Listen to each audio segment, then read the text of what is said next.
best odds of winning the title this season. Spurs, Clippers, Celtics have the next best odds to win the chip. So what team has the best chance to derail a finals rematch? Mr. Smith. Stephen A.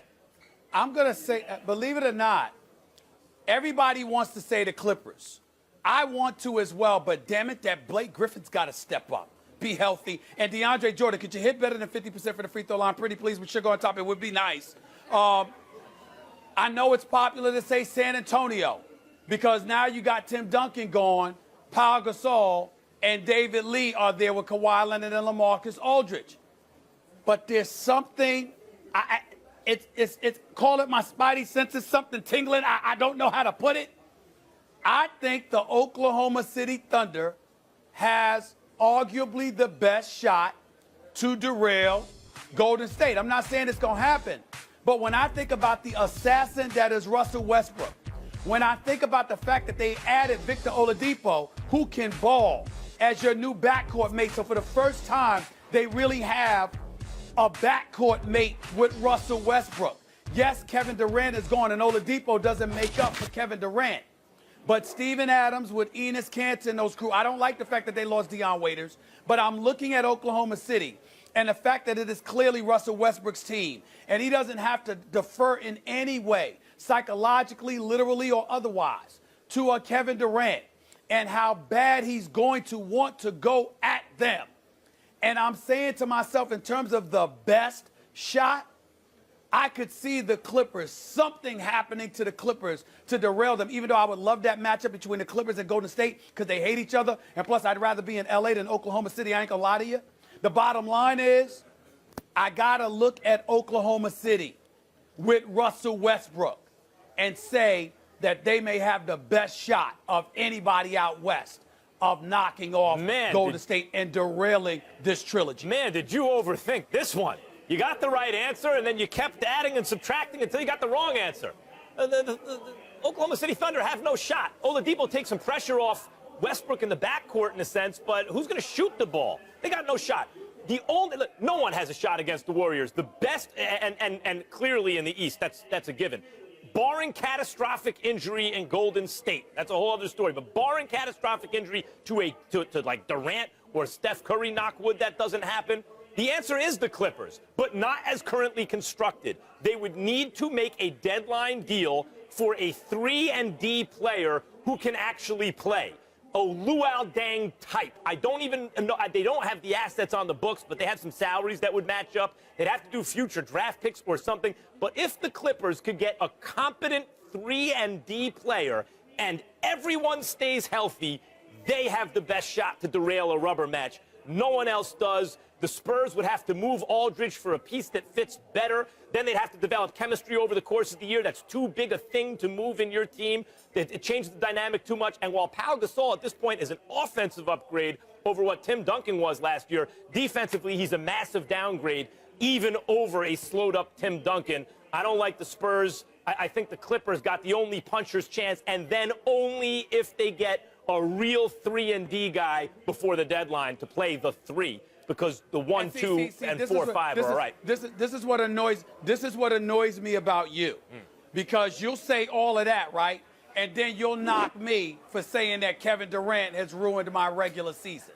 because during the regular season there's no suspense. So here you are talking about, oh, it's good to watch and you never know and blah, but then you sit there and you articulate all of this other stuff. This is my point.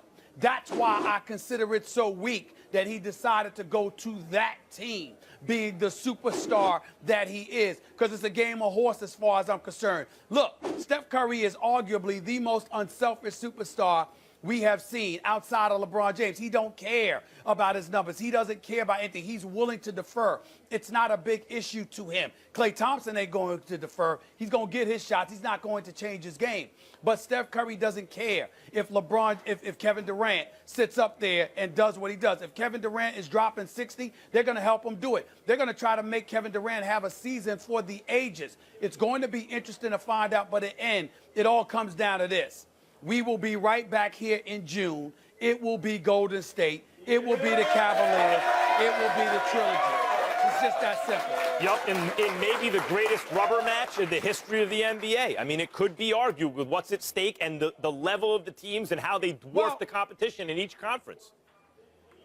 I do have a wish. First finals when Cleveland lost to this team. Kyrie Irving was hurt, all right? And pretty much Kevin Love. LeBron James was a one-man army, and he had no help.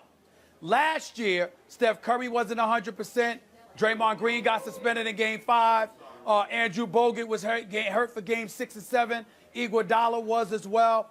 I'm just hoping that both teams stay healthy so nobody has any excuses, that's on the any Warriors. rationale By the whatsoever. way, you talk about the Warriors. That's on the Warriors. Don't play Steph Curry in overtimes of meaningless regular season games down the stretch if you want to limit the risk of injury, as they did last year. Draymond Green, don't do things when you've been warned and people are watching you that might get you disqualified. That's very different than what happened to Kyrie. Anyone can get hurt, but the Warriors, those were largely, I think, self-inflicted wounds going into the finals and in the finals last year. And even if you want to say that, well, it's not necessarily playing Steph those overtimes that led to the injury, it certainly didn't lower the risk of injury. I don't buy the excuse for Golden State. I do buy the Kyrie and Kevin Love excuses for the Cavs the season before, because when Matthew Dellavedova is your second-best player, you ain't going to win. It's not an excuse.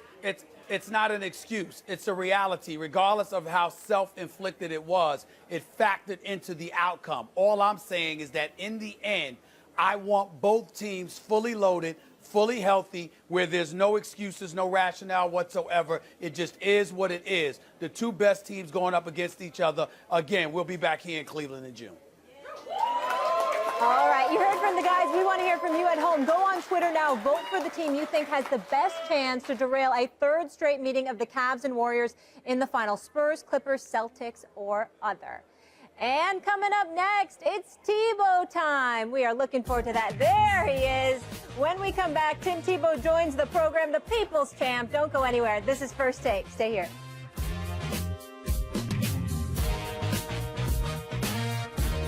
The winner of this year's Heisman Trophy is... You have never seen any player in the entire country play as hard as I will play the rest of the season, and you never see someone push the rest of the team as hard as I will push everybody the rest of the season. And you never see a team play harder than we will the rest of this season. God bless. The Denver Broncos select Tim Tebow. He wants to throw it long down the middle of the field. It's caught on a dead run. The 40, the 50, the 35, the 40. Thomas to the 35, the 30, the 15, the 10. He's down to the end zone, and it's a touchdown, and this game is over.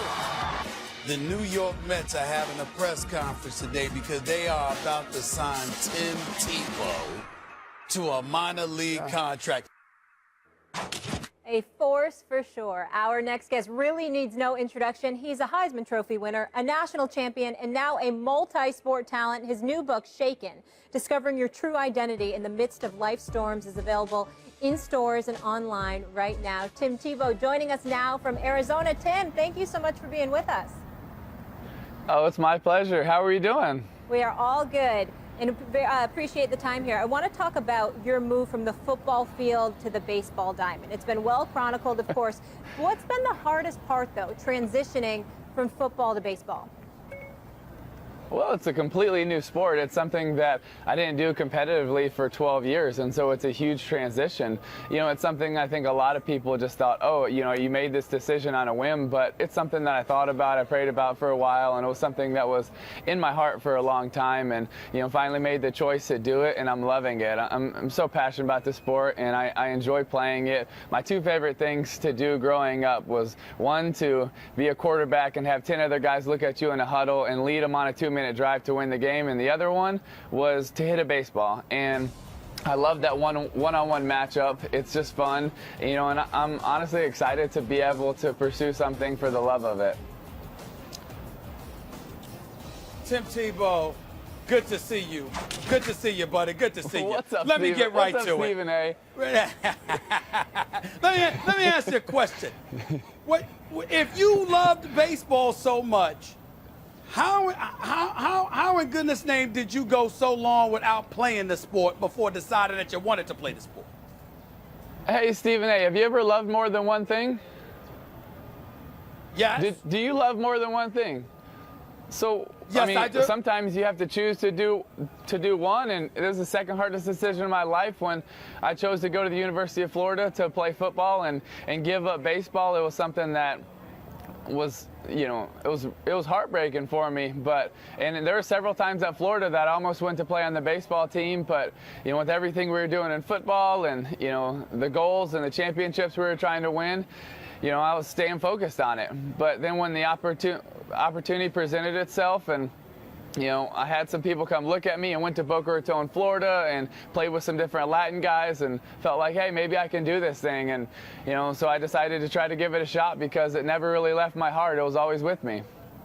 Tim Tebow, I defend you on this show against Stephen A. Smith oftentimes, and you really turned my head around with your play in Denver when, look, they went 7-4, you won a playoff game. But when you say you love baseball and you love playing quarterback, you're known as a guy who inspires teammates, that you can make a unit greater than the sum of its parts, the whole greater, because you lift and inspire, and that makes you a team player. But when you say, I love hitting a baseball and I love playing quarterback, so if I can't play quarterback, then I just want to go into baseball, do you see how some people would view that as selfish in a way? I mean, it's your own happiness, but like, why doesn't he just go try to play something else in football, because he's obviously a good football player? How do you respond to that?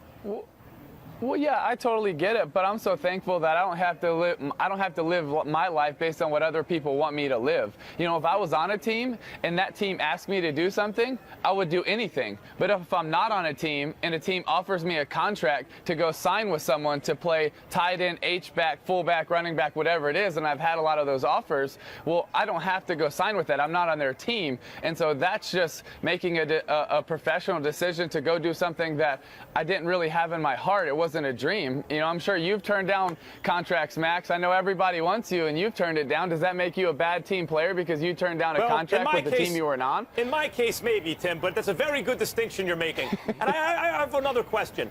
Can you just take me through it a little bit? How did it feel when you beat the Steelers in the playoffs as quarterback of the Denver Broncos? Could you take us through that a little bit? I'll tell you what. That's such a cruel question. It felt really good, Stephen A. Yeah. Tim, see, here's the deal. Going back to Max's initial question, I guess where we're going is this. You are a Heisman Trophy winner. You are a national champion. You're about winning. And so the way I look at it is that if you haven't played the sport in over a decade, your chances of success at that particular sport are limited, whereas with football, because you clearly have that it factor, and there are other things that you can do on a football field other than play quarterback, your chances of success seems to be greater in the sport of football than baseball. So what's wrong with somebody looking at you and saying that's what you should be doing? Well, it's fine if they look at me and say that's what I should be doing, but they're not me. And when are dreams based on chances? Dreams are based on something that's in your heart, that are passions, that are something that you want to go try, not on chances.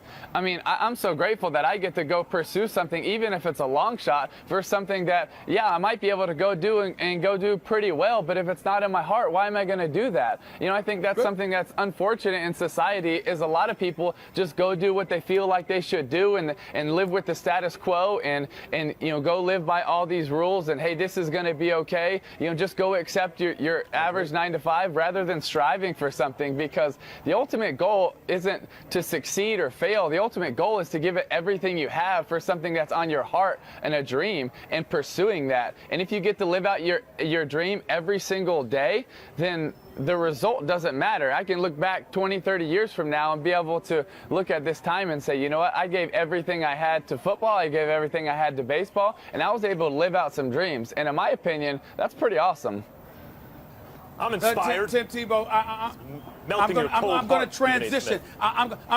Hey, listen, be quiet, Max. I'm talking to my friend. I'm talking to my friend, Tim Tebow. Like okay, mind your business. Tim Tebow, let me switch subjects. I was reading something here. I was reading something about you talking to Good Morning America, and you alluded to the possibility of you in politics someday. I have a question for you.